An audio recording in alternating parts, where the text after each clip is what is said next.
My name is Claire. I'm 32 years old. 3 weeks ago, I was folding laundry in the bedroom when my mother called me. Her voice was barely holding together. Claire, honey, listen to me carefully. Your husband was just airlifted to St. Gregory's. He's in critical condition. I stopped moving. I actually laughed a little, the nervous kind, because my husband was standing 10 feet away from me in the hallway, jacket still on, keys still in his hand. I said, Mom, that's not possible. He just walked through the front door. She started crying harder. Claire, please, just get to the hospital, right now. And something in the way she said it made my legs start moving before my brain could catch up. I need to tell you what I found when I got there, because nothing in my life had prepared me for it. But before I do, if this is your first time here, welcome to HeartPath Stories. I share real experiences about love, trust, and the moments that change everything. Please subscribe and let me know in the comments where you're watching from. 3 weeks ago, my life looked completely ordinary from the outside. My husband, Marcus, was a structural engineer who traveled frequently for work. Long stretches away, then home again, filling the apartment with his energy and the smell of his coffee. We had been married for 4 years. I was a pediatric nurse working rotating shifts at a children's hospital downtown. Our life was not perfect, but it was ours, and I trusted every piece of it. That evening, Marcus had just returned from a 10-day project in Portland. I heard his key in the door around 7. He came in quietly, dropped his bag by the coat rack the way he always did, slightly too far to the left so it never fully leaned against the wall. He hugged me from behind while I stood at the dresser. His arms felt familiar, warm. He smelled like the cedar soap he kept in his travel bag. We ordered dinner in. He sat across from me at the kitchen table, eating slowly, asking about my week. I told him about a patient who had finally gone home after 6 weeks in the ward. He smiled the way he always smiled at good news, eyes narrowing slightly, the left side of his mouth lifting first. We talked about maybe visiting my sister in Savannah before summer ended. It felt like every other evening we had shared. Then my phone rang. My mother's number lit up the screen. She never called this late on a weekday. I answered, and the first thing I heard was her breath, uneven and too fast. Claire, honey, listen to me carefully. Your husband was just airlifted to St. Gregory's. He's in critical condition. I remember the exact feeling of those words landing. Like sound without meaning. Like hearing someone speak underwater. I looked across the table at Marcus. He was watching me with mild curiosity. A forkful of food paused halfway to his mouth. I actually laughed. I couldn't help it. I told her it was impossible, that Marcus was sitting right in front of me, that she must have received wrong information. She didn't stop. Her voice got more urgent, more frightened. Sweetheart, they found his wallet. His ID. His emergency contact card with my number on it. Please, just come. Marcus set down his fork. I put the call on speaker. He listened for a moment, then calmly said there had clearly been some kind of mix-up, that wallets get stolen, that someone must have had his old ID. He was composed, not dismissive, just steady. He even offered to drive me to the hospital himself, said it might help clear things up faster if we both went. I remember thinking his calmness made complete sense. Of course it did. He was the one who knew this was a misunderstanding. I told him I would go alone. I'm not sure why I said that. Maybe some reflex I couldn't name yet. He nodded, kissed my forehead. I told me to call him the moment I figured out what was happening. I grabbed my keys and drove. St. Gregory's was 20 minutes away. I drove them in 14. My mother met me at the emergency entrance. Her eyes were red and her hands were shaking. She grabbed both of my arms the moment she saw me. He's out of surgery. They said he's stable. Claire, they said it was a car accident on Route 9. A truck ran a light. I kept telling her there was a mistake. I kept saying Marcus was at home. She wasn't listening, or maybe she couldn't. A trauma nurse led us to a recovery room on the 3rd floor. There was a doctor waiting outside the door, a quiet man with tired eyes who introduced himself and asked me to confirm I was Claire Holt. I said yes. He said my husband had sustained significant injuries, but that the surgery had addressed the most critical damage. He was expected to regain consciousness within the next several hours. He opened the door, and the world tilted. The man in that bed had Marcus's face. The same jaw, the same hairline, the same faint scar at the edge of his left eyebrow from a cycling accident he had told me about on our second date. His hands rested at his sides, and I could see his wedding ring on his left hand, the simple brushed titanium band I had slid onto his finger at our wedding 4 years ago. I gripped the doorframe. Because 2 hours ago, I had watched that same hand pour a glass of water in my kitchen. My mother was saying something next to me. The doctor was explaining something about the surgery. I heard none of it. I walked slowly to the side of the bed and looked at him. His chest rose and fell. There was a bruise spreading along his collarbone. His lip was split. He smelled like antiseptic and dried blood, and underneath that, something I couldn't identify at first. And then I did. That cedar soap. The same soap. From the same travel bag he always carried. I stepped back and said very quietly that I needed a moment outside. I stood in the hallway and called Marcus's cell phone. He picked up on the second ring. His voice was easy, relaxed. "Hey, everything okay? What did you find out?" I said something about the doctors needing more information, that I might be a while. He said to take all the time I needed, that he would be up. He asked if I wanted him to come. I said no.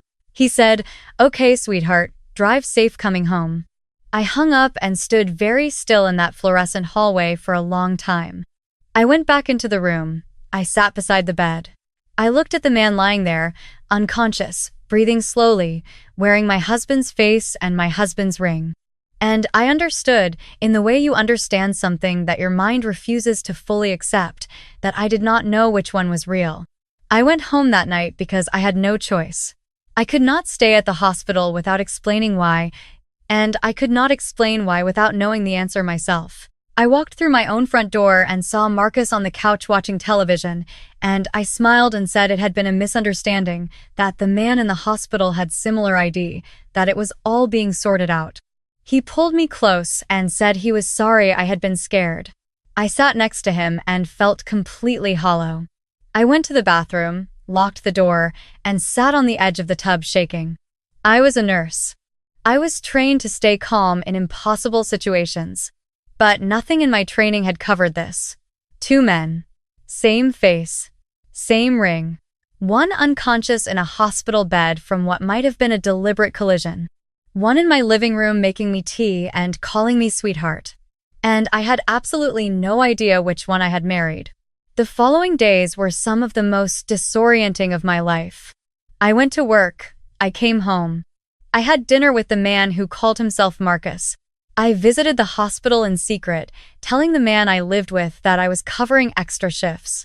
The patient, whose identity the hospital had confirmed as Marcus Holt based on his wallet and fingerprints in a minor traffic record from 6 years ago, remained unconscious but stable. The doctors said the brain swelling was slowly decreasing.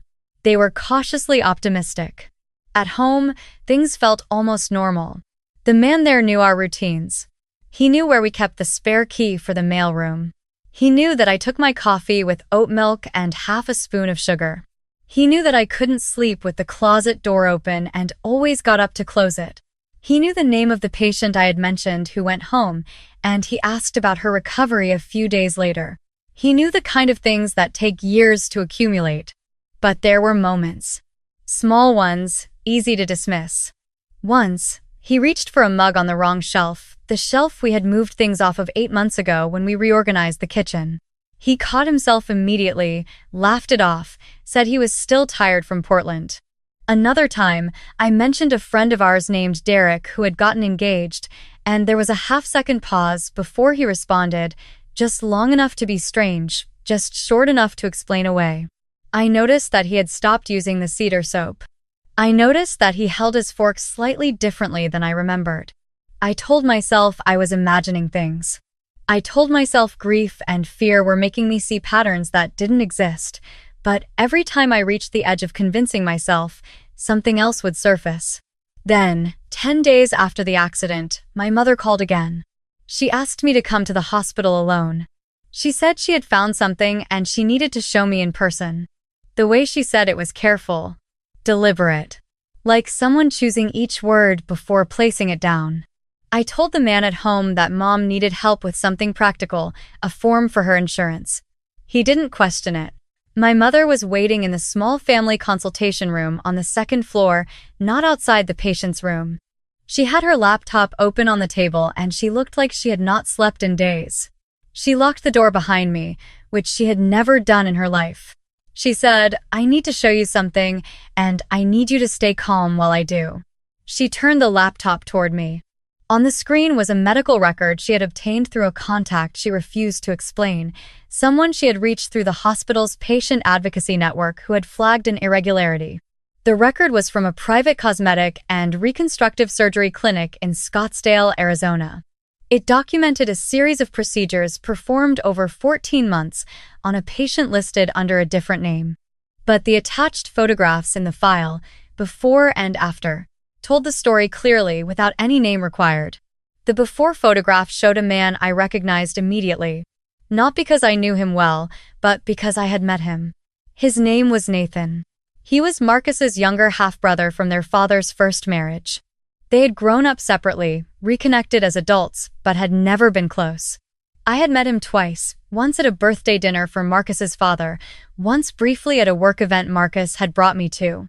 I remembered thinking at the time that they looked alike in the way that half-siblings sometimes do, sharing a jawline, a height, similar coloring, but clearly different people when standing side by side. The after photograph showed a face I saw every morning across my breakfast table. My mother was speaking. I could hear the shape of her words, but not the content. My eyes were locked on those two photographs, the before and the after.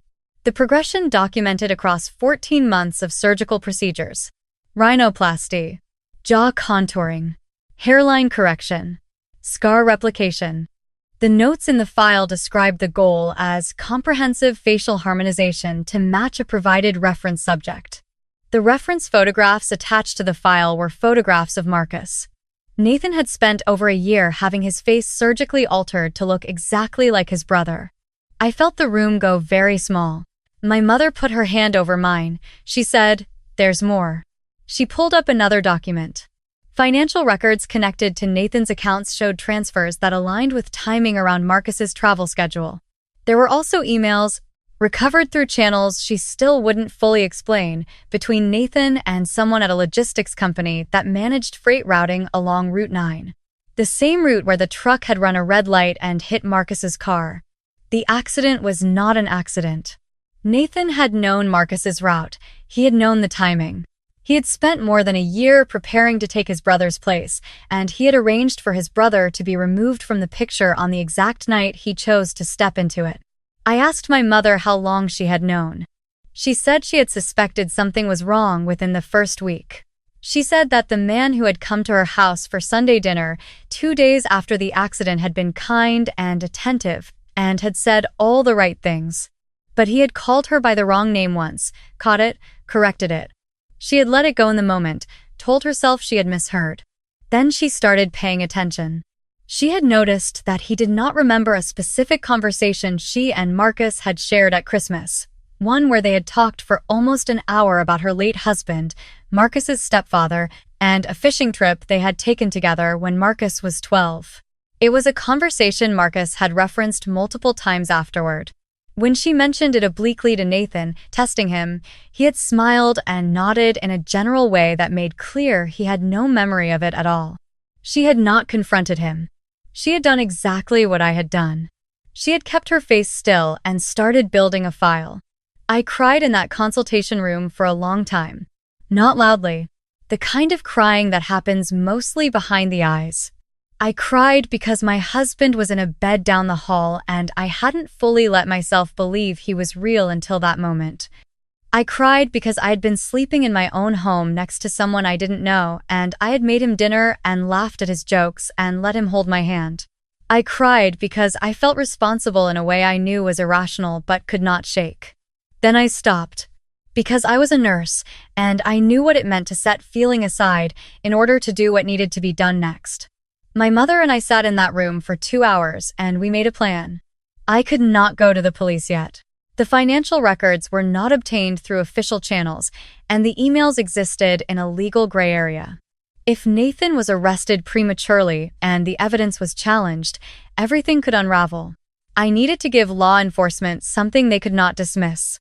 I needed clean, documented, undeniable proof obtained in a way that would hold up. So, I went home, and I kept performing the life Nathan had inserted himself into. I was careful. I was steady. I smiled when I was supposed to smile. I made coffee in the mornings. I asked about his work calls. I let him believe his plan had worked. Meanwhile, I was doing two things simultaneously. At the hospital, I was coordinating quietly with the medical team and a detective my mother had been referred to through a colleague, a woman named Detective Ferris, who specialized in identity fraud cases. At home, I was collecting.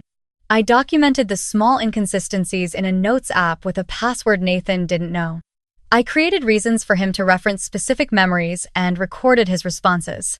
I retrieved emails from a shared account Marcus, and I kept for household subscriptions emails Nathan would have had no reason to look at, and I forwarded key ones to Detective Ferris. I found Nathan's real phone, a second device he kept in a zipped interior pocket of the luggage he had never fully unpacked, during a moment he was in the shower. I photographed it without unlocking it and sent the image to the detective. 3 weeks of careful, quiet, terrifying performance. During that time, the real Marcus continued to recover. Detective Ferris worked through official channels to subpoena the Scottsdale Clinic's records, which confirmed everything my mother's contact had found. The logistics company connection was traced and verified. An arrest warrant was prepared and held until the timing was right. The moment came on a Thursday morning. Nathan had been pushing for weeks for us to visit an estate attorney. His reason, stated casually and reasonably over multiple conversations, was that we had never updated the beneficiary paperwork after a refinancing we had done on the apartment the previous year. It was a plausible, practical reason. It was also the final piece of the plan I had come to understand in its entirety. He wanted legal documentation. Something that, once signed, would be very difficult to unravel even if questions arose later. He had Marcus's face and Marcus's history, and he intended to have Marcus's assets permanently attached to whatever identity he was building. I agreed to the meeting. I even suggested the attorney, one that Detective Ferris had coordinated with in advance. We sat in a conference room on the 14th floor of an office building downtown. Nathan was calm, relaxed. He had been relaxed for 3 weeks because nothing in my behavior had given him any reason not to be. The attorney reviewed the documents. Nathan reached into his jacket for a pen. I said, "Before we sign anything, there's something I'd like everyone here to see." Nathan's hand paused. The screen on the wall behind the attorney lit up. The footage from the Scottsdale Clinic began to play. The before photograph. The procedure documentation. The after photograph. Nathan's face went very still. The attorney, who had been briefed, quietly stood and moved toward the door. It opened from the outside before she reached it. Detective Ferris and 2 officers stepped in. Nathan stood up fast. He said something, I don't remember exactly what, something about this being a misunderstanding, about how I was confused, about how I had been under enormous stress. The words came out quickly, urgently, in a voice that had practiced sounding like my husband's but could not quite get there in a moment of genuine fear. The cadence was wrong. The register was wrong. Standing in that room, looking at him clearly for the first time since the night I drove to the hospital, I could hear how wrong it had always been. He was arrested on charges that included conspiracy to commit murder, criminal impersonation, identity fraud, and financial fraud. Evidence connecting him to the logistics employee who had coordinated the truck's route was presented at trial 4 months later. The employee had accepted a payment. Both were convicted. Nathan received 22 years. The other man received 14. The day after the verdict, I went to St. Gregory's for what I hoped would be the last time as a visitor. Marcus had been transferred to a rehabilitation facility 2 months earlier, but he had asked to come back to the room where he had first woken up, for reasons I didn't question. He was sitting up when I came in. He looked like himself. Not the version I had spent 3 weeks studying from across a kitchen table, performing normalcy for, grieving quietly. The real version. Older looking somehow, or maybe just more present. His voice was slightly rougher from the intubation, and there was a long scar along his collarbone that would stay. He held out his hand when he saw me. I sat on the edge of the bed and held it. Neither of us said anything for a while. There was too much and also, somehow, exactly enough. I had already told him everything during his recovery, in pieces, on the days he was well enough to hear it. He had asked questions patiently and listened without interrupting, and never once made me feel that the confusion I had experienced was weakness. He had said something once that I had turned over in my mind many times since. He said, "You stayed calm when it was impossible to be calm. That's the reason we're both still here." The weeks that followed were not easy. Recovery, real recovery, is not a straight line. There were days Marcus was frustrated by what his body couldn't yet do. There were nights I lay awake replaying small moments, a wrong shelf, a paused second, a name almost forgotten, wondering how I had kept myself together through them. My mother said once that she thought the hardest part wasn't the fear or the danger. She thought the hardest part was having to smile. Having to make dinner and say goodnight and perform ordinary love for a man who had arranged for your husband to be killed. She was right, that was the hardest part. But we came through it, not cleanly, not without cost, but together and with the truth intact. There is something I have thought about often in the time since, something I didn't fully understand until I was sitting in that conference room watching Nathan's composure dissolve. He had given over a year of his life to becoming someone else. He had altered his face, his voice, his mannerisms. He had studied his brother with what must have been extraordinary focus and patience. He had built an entire plan around the idea that love could be duplicated if the surface looked right. That the right face, the right habits, the right remembered details would be enough to replace a person. He was wrong. Not because love is magic, or because I have some special perception. He was wrong because the people who love us don't only recognize us with their eyes. They recognize us in the pauses. In the shelf where we keep our mugs. In the story we've told a dozen times. In the specific weight of being known by someone over years, quietly and without ceremony. Nathan could copy the face. He couldn't copy the years. And in the end, neither could he outrun them.